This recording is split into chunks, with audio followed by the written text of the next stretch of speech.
Gemini forecast around career for 2021.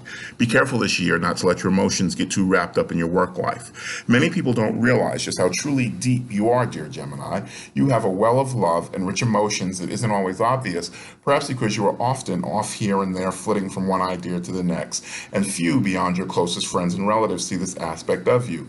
You are a very loyal soul, and when someone betrays you or wounds you in some way, you have a hard time dealing with that. This year, you may experience that in some aspect of your career or business. But if you let it get to you and you act on it, then it could harm your potential for making money and rising in the ranks. And there should be good opportunities for you to do that this year and be very successful. Try to keep business and your emotions separate. If you can control that, you can forge a broad road to success. The kicker, though, is that others will observe your high road actions and will know that you set aside your own hurt to treat others fairly and to contribute to the greater good.